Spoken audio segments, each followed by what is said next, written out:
Welcome and good evening. It's my pleasure now to begin our fifth session today on Dharma and Artificial Intelligence. It's my pleasure to now invite our Vice President of the Canadian Hindu Chamber of Commerce and our MC for this evening, Mr. Kushagar Sharmaji. Namaste, everyone. Thank you so much for taking your time out of your day to come and join us for our fifth session out of the eight. We understand this is the last weekend before school starts, so many people are away on vacation. Many are doing some last-minute shopping for their children, and many others are dropping their kids off at university for the first time, perhaps. But regardlessly, we thank everyone for taking the time out and joining us today.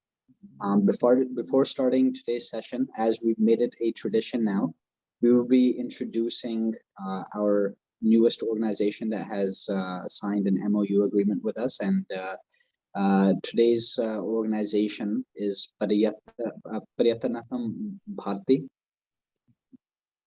And this is an organization that focuses on tours, and it's a travel company serving all historical, cultural and religious places across India. So if you're looking to do a Tirth Yatra, this organization focuses specifically on that, and it will help you make sure that you can explore all the wonderful experiences that spirituality and our cultural provides. And it will help do that through an organized manner with safety. So we're going to play a quick video from the organization.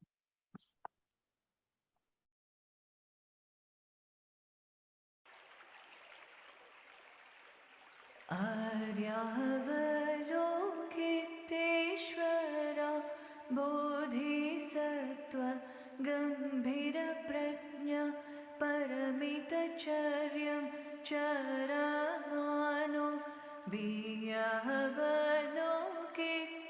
स्मः पञ्चस्कन्ध अश्वतश्च स्वाभवशून्य पश्यति स्म इह शरीपुत्ररूपं शून्यं शून्यत एव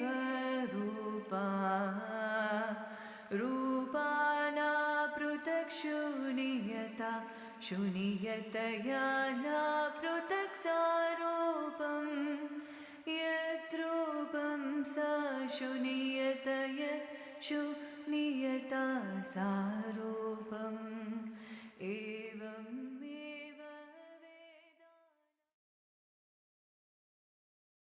So once again, that was Paryatanam Bharti, very special organization. And I want to invite quickly Mr. Jagannath Kunj Bihariji, who is here to speak. So Mr. Kunj Bihariji. So Mr. Kunj Bihariji, if you can just say a quick 30 seconds.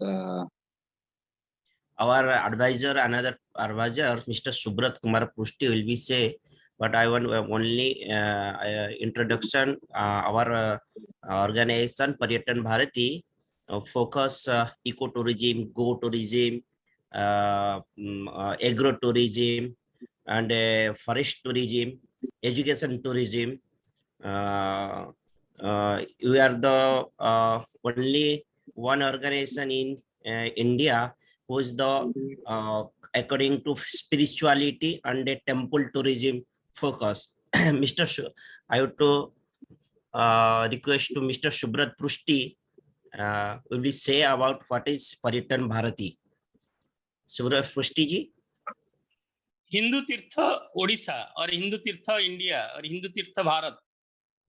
We want to convert all our ancient temples as a major tourist attraction, because if we don't go to our temples, then how can we rejuvenate and reconstruct our temples?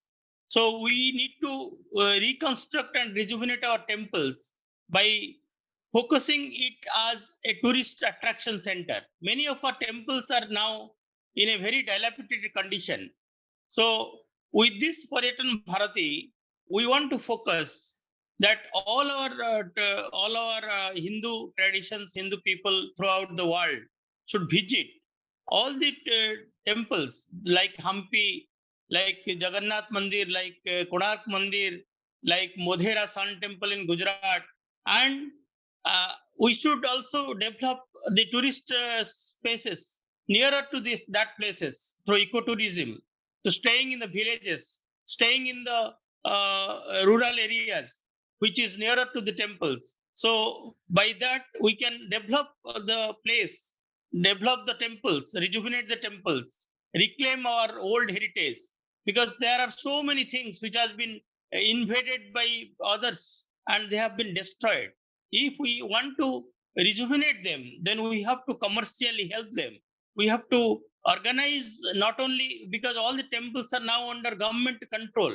We should think how these temples can be reorganized and how these temples can be under the control of we Hindu people, not all other religious people who are not taking care of these ancient heritage. They are just keeping the statues in the museums. They are making these temple sites as if the crime spots. No development, no nothing, no touch of. But we can all reconstruct all these temples. We can reconstruct the statues. We can reconstruct the temples as it was earlier. We have a Ayodhya temple like Ram Janmabhoomi temple. We can also rejuvenate other temples throughout the India.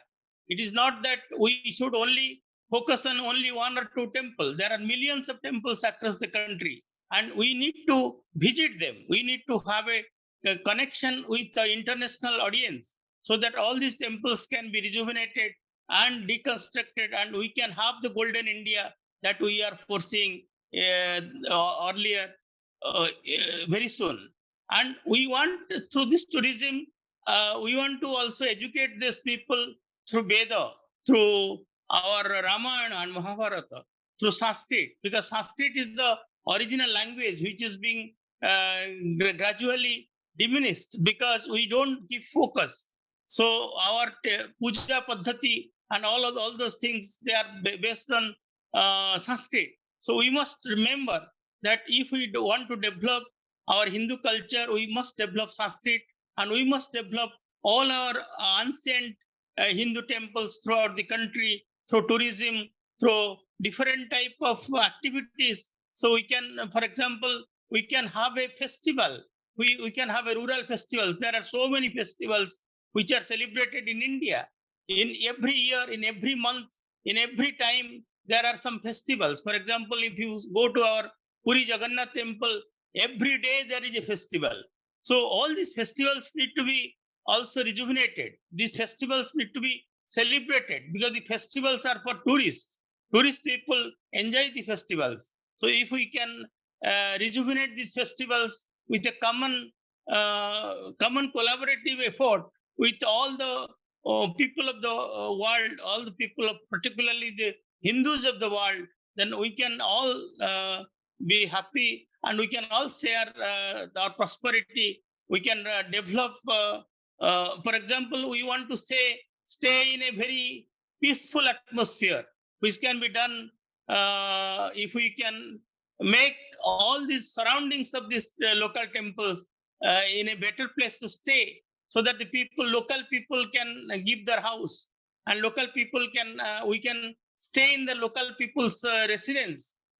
We can develop them, and by that, Pariyatan Bharati can have a revolution across the temples across the India. Not only at one place, but the millions of Hindu temples, millions of villages, millions of all these tourist places can be rejuvenated. Thank you. Thank you very much. Thank you. Thank you so much, Mr. Prostiji and Mr. Kunja Bihari ji. They're joining us from Bharat right now, so very early morning. So we really appreciate you guys coming here and educating everyone about the importance of visiting our cultural, religious, and historical sites in India, to which we have a very deep connection and meaningful connection to. We also missed Narendran ji. He's an advisor of Pariyatanam Bharti. So Puratanam Bharti, a great organization.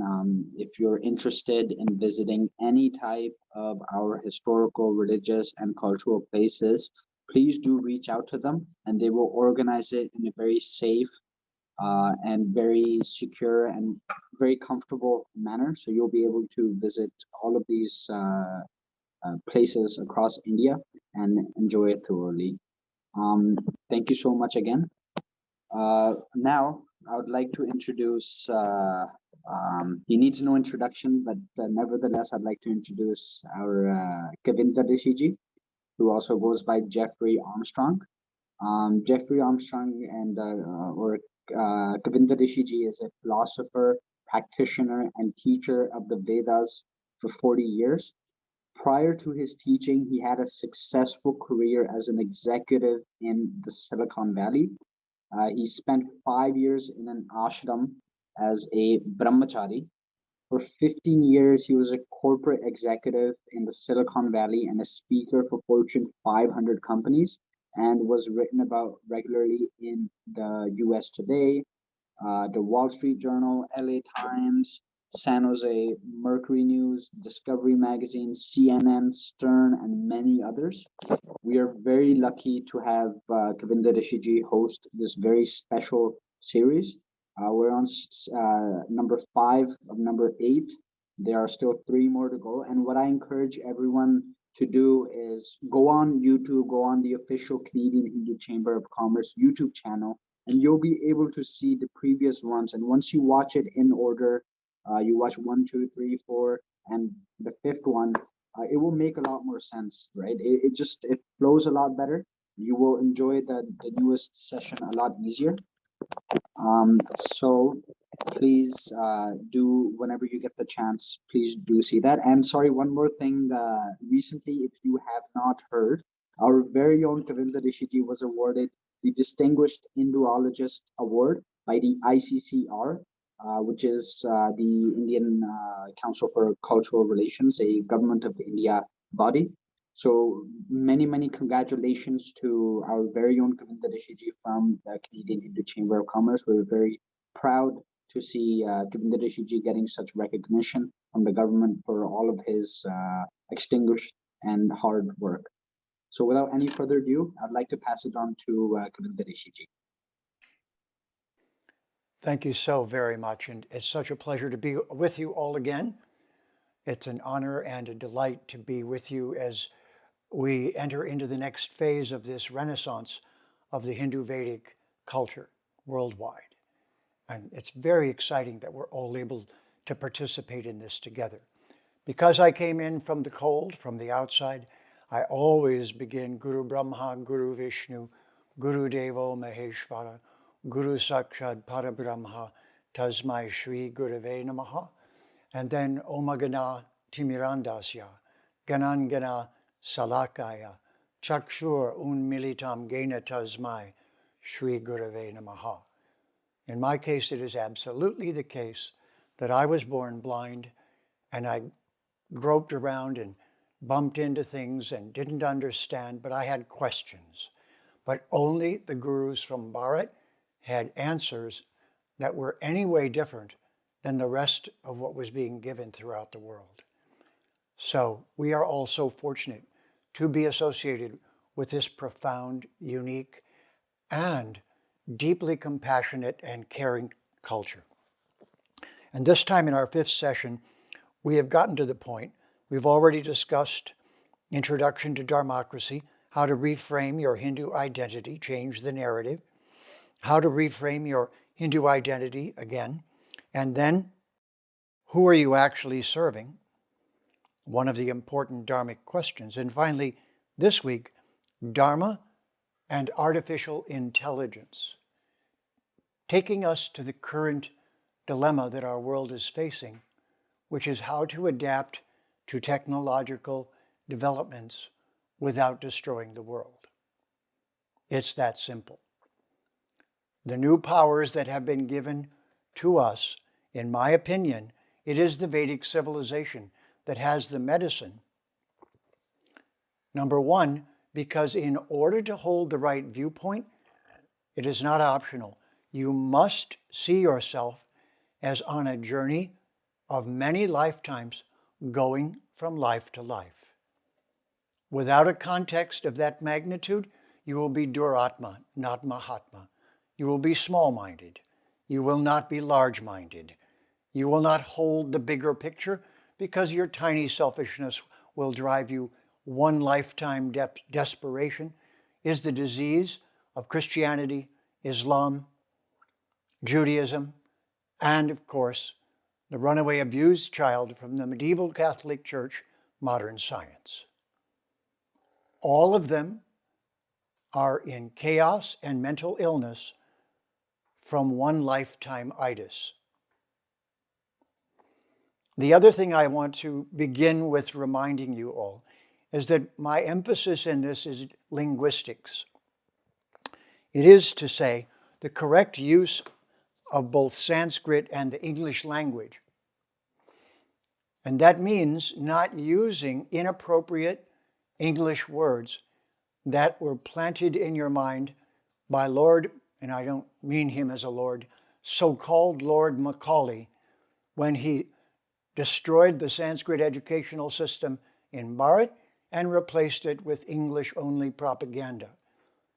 Not to do anyone a service, but to fully complete and make possible the colonization of your culture and my culture now, that culture. And so, there are two things I want to say at the very beginning again, until you cannot forget them. This is one of the definitions my gurus gave me for yoga. Yoga means, first of all, to have the correct identification of who you truly are, and then two instructions. Always remember, never forget. Always remember and never forget. And all of the methodologies of yoga are the methods of not forgetting, or the information about who we truly are. And when I say yoga, I don't just mean Ashtanga, I mean Patanjali's Ashtanga, I mean Karma Yoga, I mean Jnana Yoga, and I mean Bhakti Yoga, and all of its great professors. Now, as I was listening to the introduction, I heard two words that I should never hear again on this show: religion and spirituality. Throw those words away. They do not apply to the Vedic Sanatana Dharma culture. It is not, and never was, and never will be a religion. A book of rules with a mysterious, distant deity. It is not very friendly or communicative, with only one chance, and you either go straight to hell and get roasted forever, or you go to some nebulous heaven, which actually means oatmeal. But nobody knows the real meaning even of heaven. It means enough oats for the winter, it's oatmeal. So heaven is oatmeal. Religion is these one book problematic relationships with knowing and nothing. The Supreme isn't friendly. Bhagavan says to Arjuna at the beginning of the Gita, because you're my friend, I'm going to share myself with you and tell you who I am. So this is the next part, and I want to begin tonight with this, that the Vedic Dharma is first and foremost just what we said about technology when I started. When we transitioned from the Apple II to the Macintosh, do you know what the buzzword was? User-friendly. DOS was not user-friendly. DOS was a pain in the DOS. In the ASCII, I used to say. Pain in the ASCII. But the transition from DOS to a reasonable user-friendly interface made all the difference, and everyone got in the game then. So this is what I want you to understand that's so important about the Hindu Vedic culture, and that is it's got to be user-friendly, and it's got to be clear and have a vocabulary of its own and not use the colonizing words that Macaulay imposed upon the culture. Macaulay said, get rid of Sanskrit, don't teach Arabic for the Muslims. He said, stop paying money to teach those and only teach them English, and they will become like us and do what we say. And that is what has accomplished. It's been accomplished. Except you're saying, wait a minute, we're going to change all this. Bravo. Because of gurus like yourselves, I was changed. I was transformed. And so I want to give you another word in English and one piece of advice also. If you speak languages from Bharat, always speak at half speed. Never, if you expect to be understood, speak at full speed, because no one will understand you. That is the difference between these well-crafted languages and English. English is such a sloppy language, you have to go slowly and carefully. Whereas when you're talking what you're doing, or when you're speaking Espanol, you go to Spain and they speak like this. ¿Cómo está usted? ¿Qué pasa? Ni nada, mucho. And nobody who wasn't born in Spain or in Spanish or in Mexico or in South America knows what you're saying. Similarly, no one knows what you're saying if you do not go to half speed. Just slow it down until it is user-friendly. Become the Macintosh version of yourself, please. Not a dumbed-down version, an user-friendly version. So, first advice, remove all of the colonizing terminology from your discussions of who you are and what your culture is. Second, slow down. Third, just make it a friendly conversation. If it can't be friendly, you're talking to the wrong person and don't do it. If you can talk to them in a friendly way, then you can actually be in the mood of Dharma. So, the words to disavow, I'm going to call this colonizing words anonymous. You know Alcohol Anonymous? That's when alcoholics give up alcohol and they go to Alcoholics Anonymous. So hold your hand up and swear off all the colonizing English words. You ready? I promise that, no, I don't see hands.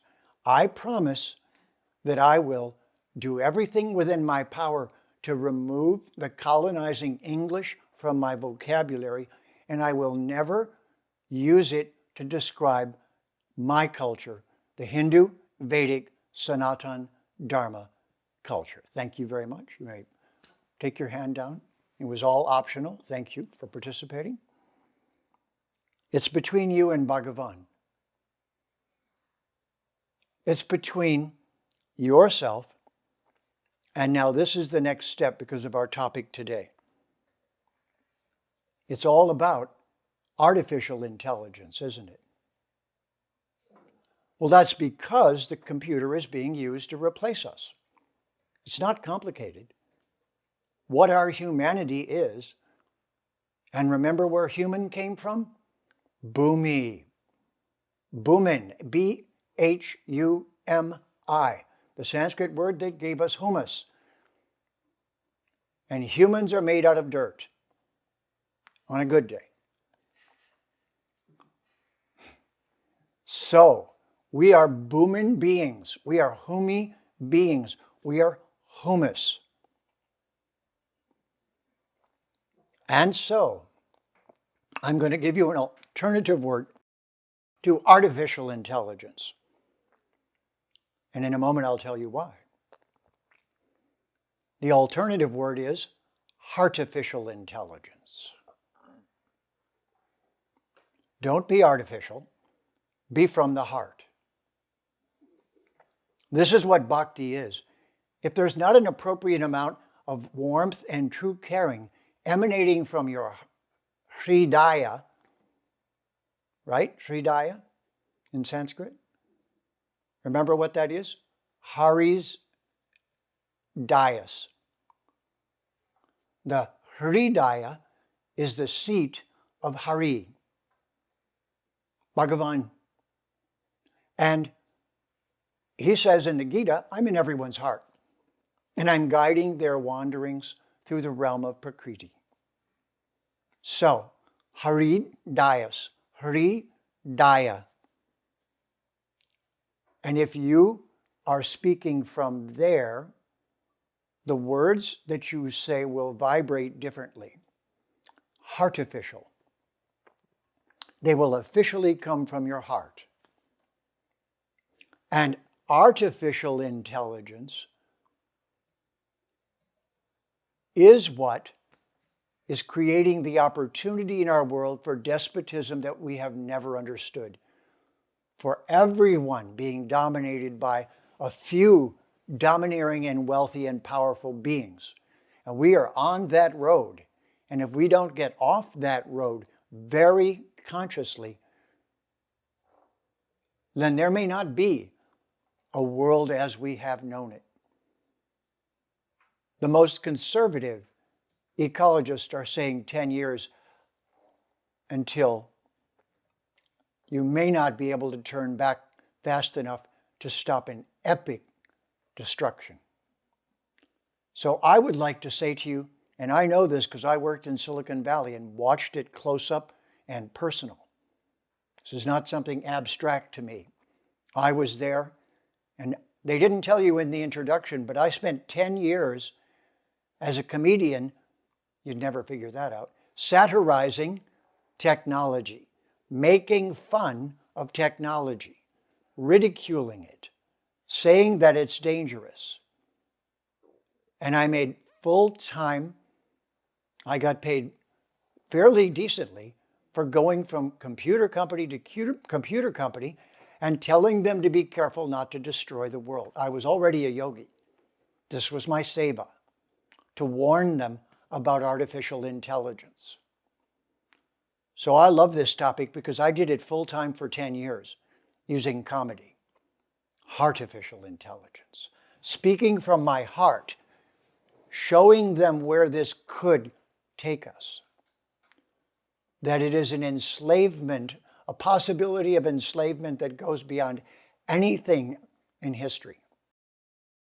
It is unprecedented. And now a secret I think you'll enjoy. Artificial intelligence comes from the word art. Do you want to think for a moment what Sanskrit word that you should know and speak frequently that comes from? What are the four aims of human life according to the Sanskrit texts? Kama, Dharma, I skipped one, didn't I? Moksha, Artha. Artha. You know, that very important word that got mistranslated caste?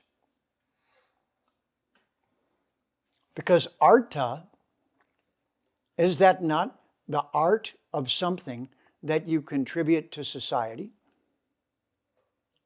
Isn't artha, it's translated economic development, but that's not really what it is. It's really you using what you're artful in, your best skill for the well-being of others, and you making an honorable, dharmic living, cooperating with the rules of Mata Bhumi through the artfulness of what? Of your caste? Let me ask you a question, because I've studied a lot of martial arts. I've studied 7 or 8 different kinds, 3 kinds of sword fighting. I really did martial arts this lifetime. So if somebody came up to me and said, I'm a martial artist, I would not say to them, tell me about your family. It's absolutely stupid. What do I care about their family? Tell me about your dad. Can your dad fight? It's not his dad he's talking about or she's talking about. He said, I know martial arts. So then my answer is, well, fine. Let's try not to hurt each other, but let's fight, and we'll find out if you do. Don't talk about it. It's martial arts. It's artha. If you can't do it, you can't do it. So let me be very clear. Brahmin, Kshatriya, Vaishya, Shudra, professor, protector, producer, provider.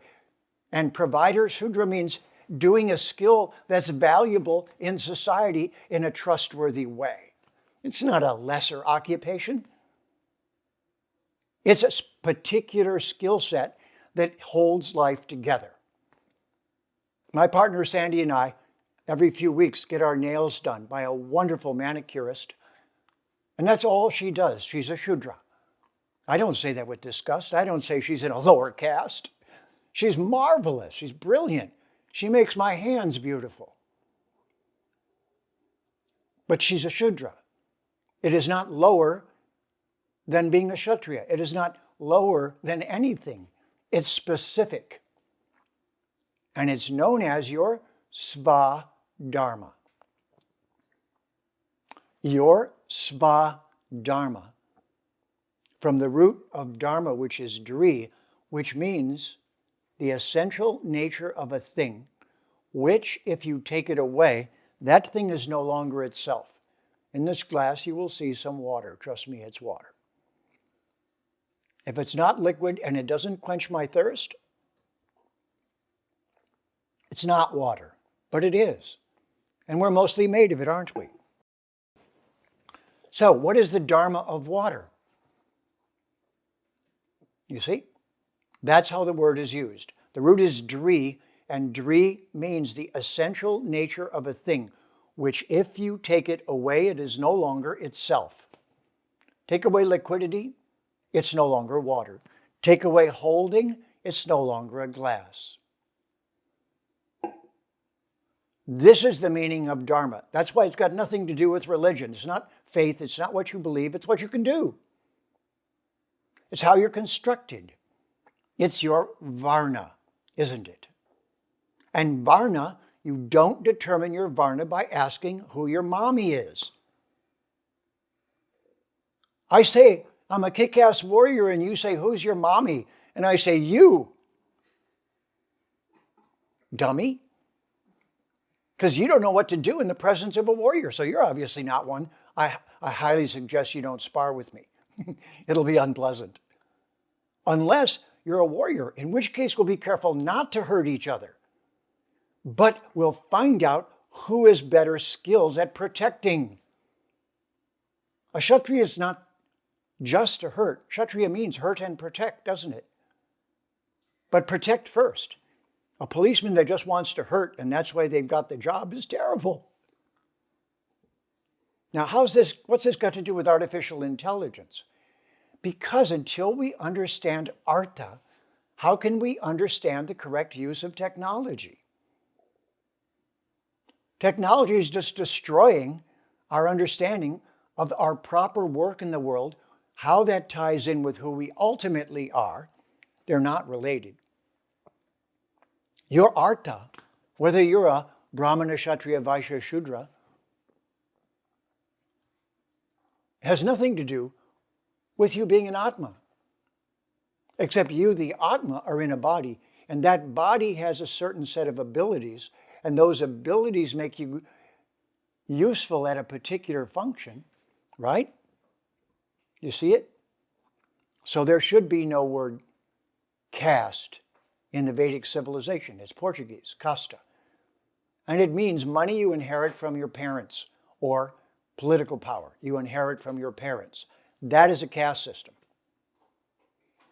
Artha is the ability you came in with, cultivated to a point where you can do it. And then what are you in next? From Varna? Glad you asked. There must be departments within that. So what if you're a soldier? What kind of soldier, I would say? You say, I'm a soldier. I say, are you in engineering? Are you in communication? Are you a pilot? Are you a ground fighter? So now we know your Varna. But what do we need to know next? your jati, the particular thing you do in that varna. And there's hundreds or thousands. Just in the military alone. If you're in the military, I'd immediately say, so what branch and what did you do? I want to know, what is your, I know your varna, you just told me, I'm a Kshatriya. Then I say, great, so what's your function? What's the function you're best at? And next I ask, and what is your Shreni? What's your rank? Shreni means rank. And Varna means activity. Artha means the art that you know. And so, with these understandings, and now we're back to artificial intelligence. Artificial intelligence, what we need to do at this moment in history as members of the Hindu Vedic Sanatana Dharma culture is make certain that technology does not destroy Dharma.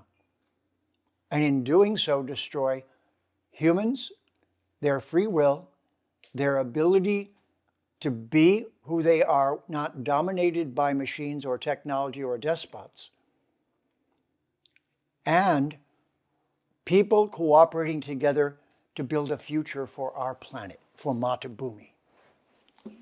That is what they need to be. That is what we are really here to do for, and that is Sanatana Dharma. That is the Hindu Vedic Sanatana Dharma. But to practice it, you must know what is the contribution you're making, your varna, your artha, and then your position in that, and then your level in that, so that you can behave appropriately and continue growing in what you do. If it was martial arts, we ask, what belt do you have? You know martial arts in that way? So you have a yellow belt, an orange belt, a red belt, a green belt, a black belt. Okay, so you have a brown belt? Okay. When I learned Kung Fu, my master, who was a Chinese Kung Fu master, I met him in Hawaii, he taught in his backyard, on the dirt, on the ground. And one day, being new to it all, I said to him, Master Fong, please tell me, why belts? He said, well, I'll tell you a secret. There are only two belts. White belt when you start out, and black belt when you get thrown on the ground enough that you know how to do this. The rest is just details. So don't get caught up in any caste system. Don't let Varna or Shreni or any of it be something other than what it really is. It's a measure of your ability, your focus, the particular thing you do well. It's a way of determining your function. And then that function is to be done in the Vedic culture as a yajna, in such a way that we cooperate with who? Ishavasyamidam sarvam, yatkin cha jagat yam jagat, tena tyak tena bunjita, magrida kasya sviddanam. Isa Upanishad, verse 1. Next verse, if you cooperate with the divines, the devas, the many devas, who also are in groups, who also in hierarchies, just as humans are, then kurvan eveha karmani, jijivishek shatam samaha, evam tvainanyate tosti, na karma lipyate nare. And you, ladies and gentlemen, are the personifications of artha. You have the art of producing. That's why you're in a group that is dedicated to that, or you're hoping to learn that. And you know that without kama, artha, dharma, moksha, life is not complete. And so you're cultivating artha, the art of a particular occupation, entrepreneurial activity, what I call entrepreneurial activity. In a democracy, no, a dharmocracy, we hope.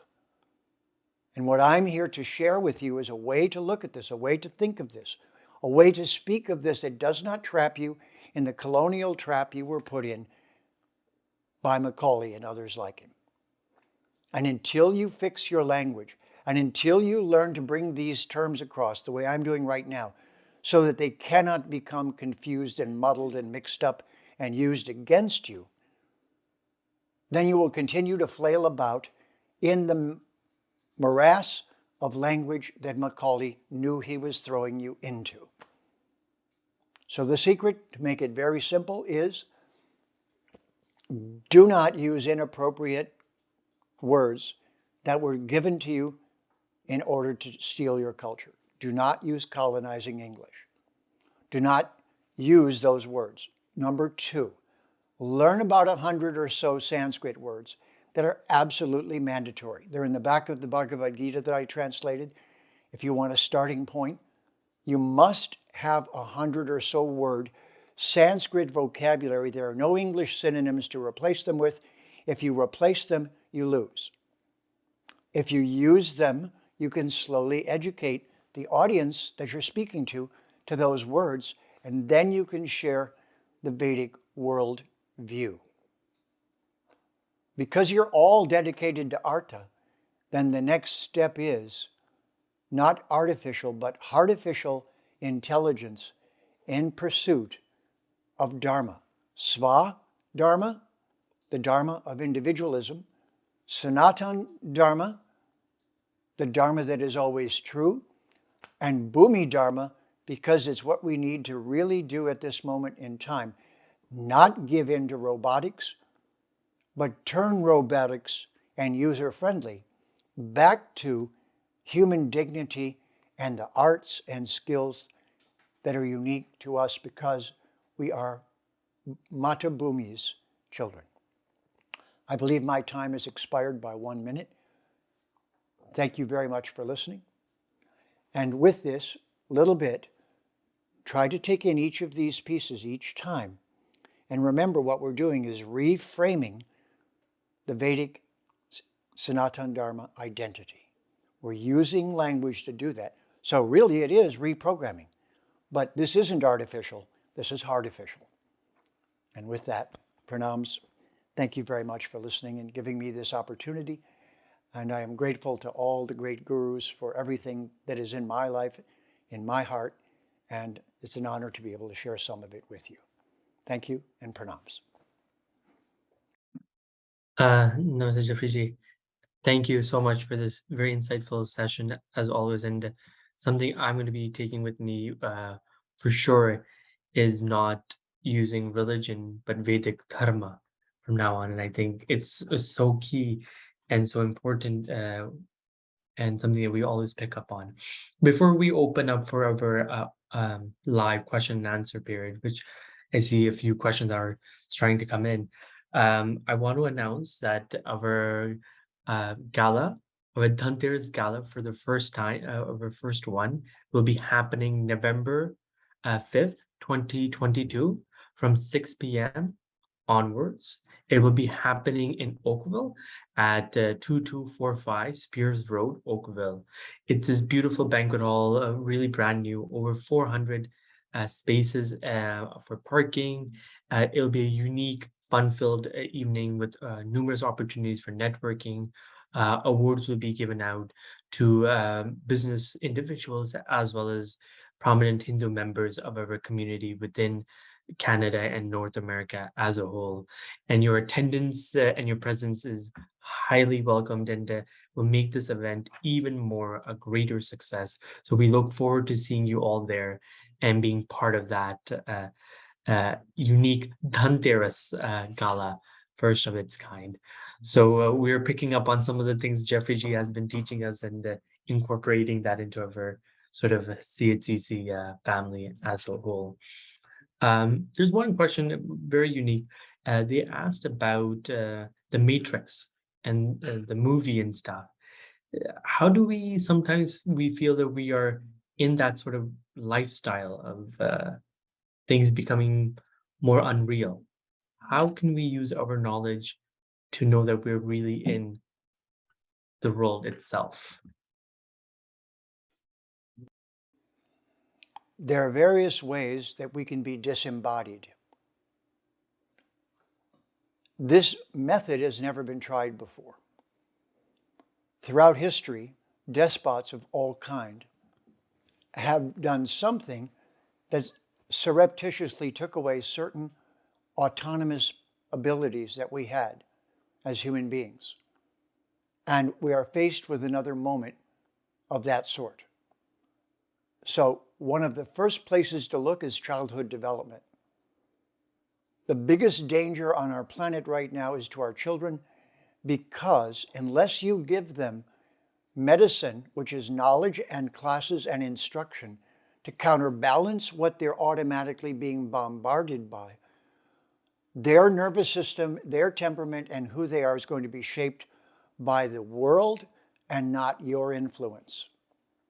So never has it been more important for the parents to be active participants in the worldview of their children and to help their children to understand this, to keep them in a balanced relationship with embodiment and technology, so that artificial isn't what they become.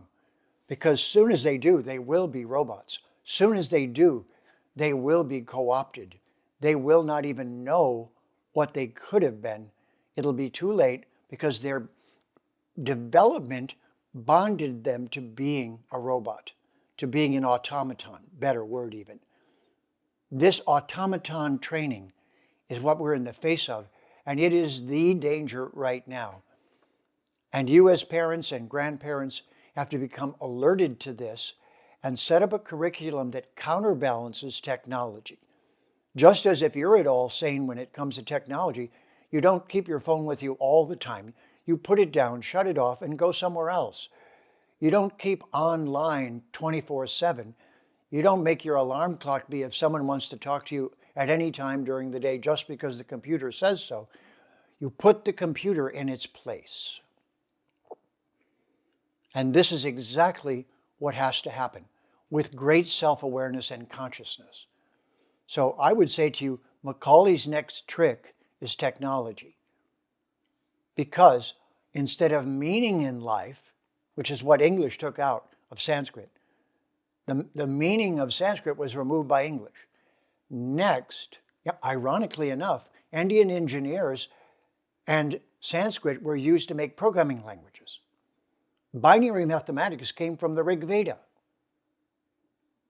This whole show is a display of Vedic buddhi, of the great discerning and scientific knowledge that came out of Bharat. But the way it's being used right now is the problem. So you can't extract yourself or your children from the world, but you can redefine the world for them in a dynamic, user-friendly, active, and convincing way. If you don't, I guarantee, sadly, you will lose them before you even know it. And this is also why this is unprecedented. Young people just going through puberty are using hormones to decide their gender. This is artificial intelligence. There's nothing wrong with being of any gender if that's the way you were made. Bharat never went against people because they were of different makeups. They found a place for them, but they still saw them this way. And so all of these forces are coming at us from every direction. So I would say to you, as a parent, your parenting, you need to behave like a PhD in an emergency, and you need to be an active, dynamic, user-friendly part of the education of all of those around you, and help them not to be swallowed up in this moment, in this historical moment. If this moment can go by with enough people still sane, there'll be enough numbers not to have the whole thing go down. Okay, long answer, short question. And absolutely, and I think that really does highlight some of the points. Another very interesting question today. Recently, NASA released the video on how the universe ultimate sound of movement in space is Om and its frequency. How does this help or encourage our dharma, Vedic dharma?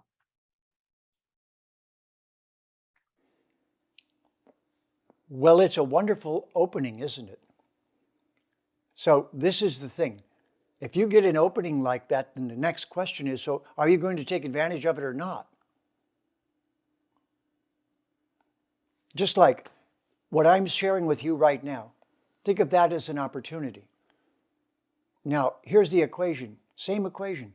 How quickly can you get what I said today all over around the planet into the entire community of Bharat?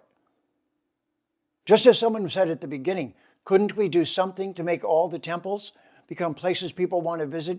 Yes, but what would be the point if when they get there, they talk like an idiot and they don't know how to describe it in Vedic terms because no one's there teaching them? So I'm 76 years old. I guarantee you, because I'm an astrologer, you have about 5 more years to use me at my prime. So this message needs to reach everyone so they start to reprogram the world actively and dynamically with dharmic principles. If they don't, there's way too much momentum and it just won't matter. And everything will be swept away. Thank you, Jeffrey G. We have a question about young youths, specifically university college students. It's really hard for us to get them engaged in our dharma. I was going to say religion, dharma, and our Vedic dharmic practices. Is it really important for us to take them to our mandirs, or is it more encouraged to read the scriptures? Okay. Which should be the focus? I'm really glad you asked this question. It's a very important question. The answer is neither. Both will cause confusion. Because biodiversity is what the Vedic culture allowed, and it allowed it because of a many lifetime worldview. If you have a many lifetime worldview, then you relax about what somebody must do this lifetime or must be, as long as they're not destroying or undermining the rest of civilization. Okay? That's called an asura. So if somebody's not asura, but they're moving at a more relaxed pace, or this is the aspect of Vedic knowledge that they like and that's enough for them, they don't want more, then instead of having a police that comes and tries to coerce them and enforce them, the Vedic civilization says, that's okay, you have as many lifetimes as you want. You're in charge of that, we're not. But if you'd like, we'll speed up your evolution because we know how to do that. That's the other part of yoga. You can speed up the person's evolution because that evolution's in their hands. And that is the secret that must be known. Just to open up all the temples and make them into a circus of viewpoints is going to reinforce exactly what everybody is saying. That there's no particular meaning to the Vedic culture. It's just a whole bunch of opinions and colorful objects and pretty looking things in different temples. They're going to say you have many gods. You know what I said to that when I was in technology? I'll tell you my latest finding. I think you'll enjoy it. So I say to the people who are not Hindu, why do you have icons on your desk? Top. And they say, well, because DOS is miserable and the icons are user-friendly and they help me to deal with my computer. And I say, well, what you don't know is you've become a Hindu. And they say, what do you mean? Well, because you have many icons. Your computer desktop is covered with icons. And the tech support is Ganesha. And how do we know this? Because in order to work your computer, you use a mouse. So secretly, all computer users are Hindus.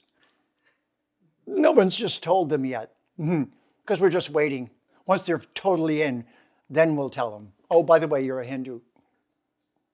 Artificial intelligence? No, artificial intelligence. AI, yeah, Vedic AI comes from the Rig Veda. Om Purnamada Purnamidam. Guess what? The laws of nature need to be followed or we'll destroy the world. That's the icons on the desktop. Those aren't idols. They're laws of nature. The devas and devis are laws of nature. And if we don't obey them, we'll destroy the world. But we don't ask them for things. We make promises to them of what we'll do for them. We say, I will obey the laws of nature, not gimme, gimme, gimme. Gimme, gimme's the problem. I will obey the laws of nature is the solution. That's called a yajna. That's called yoga. I think that answer drew a lot of claps and applauses and insights from the audience, and really insightful. There is more questions, but you can always email us and we can for sure pass it to Jeffrey G, and we can get them answered at another time, as time is a little bit limited. But we do want to recognize our board of directors who make these sessions really possible. Special thanks today to our MOU, Jagannath Ji, and all the individuals who joined us live from India, 5 a.m. So thank you so much. It really shows the dedication. Of course, Jeffrey G and the entire team that is in BC that make this event possible, and our amazing audio video crew that work very hard to make our YouTube pages and stuff very popular, which was mentioned before. If you missed the session or you missed a part of it, you can always check us on YouTube, which I do check. The views are constantly going up, so I see you're all watching them, and that really shows the enthusiasm in our community. I wanted to highlight, if you want to become a member of the Canadian Hindu Chamber of Commerce, you can become a general member. We also have a youth membership. We have life memberships as well as corporate memberships, and each one has a unique feature and benefit that you can take advantage of. Something like these sessions that are provided by us jointly, and our MOU organizations that work so closely that make this session possible. I wanted to highlight that our next session with Kavindra Rishiji will be happening on October 2nd, 2022, Dharma for the Young at Heart. So looking forward to seeing you all there and joining us. Once again, have a great evening, and thank you for joining us. Namaste, everyone. And sorry, I wanted to acknowledge our board of directors as well as our advisory members. Wanted to special thank you to Surendra Sharmaji. He's joining us live, and thank you for taking part. Once again, thank you, and namaste, everyone.